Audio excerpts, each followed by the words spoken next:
Do you think it's conceivable that in the next 50 to 100 years, the US could no longer be the dominant power globally? But are you optimistic about the United States at the moment?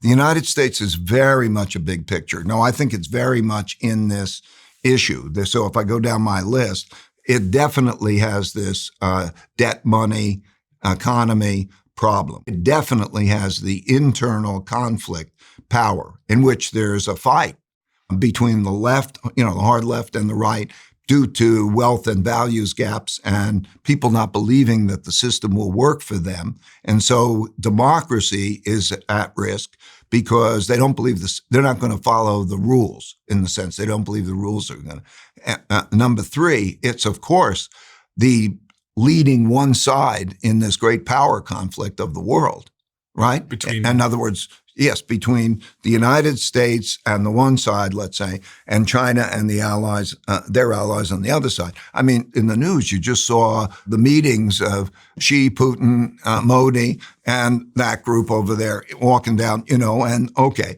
So now it should be pretty clear how the sides are lining up, okay?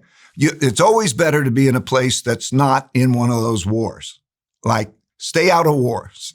And of course, climate has an effect.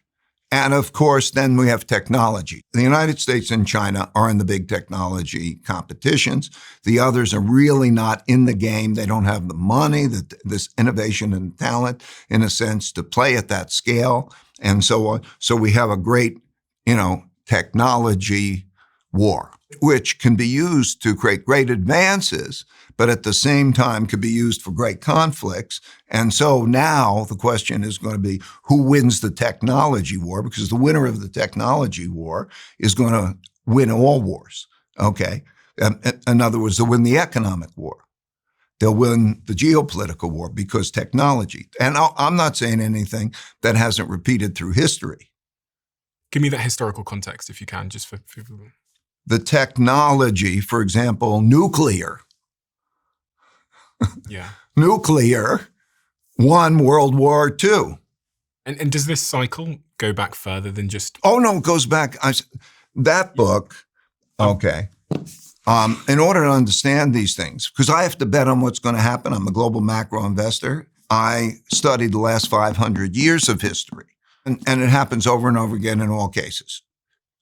So I could take the British Empire. I could take you through all the empires, the Dutch Empire before that and all this. And it happens all the time.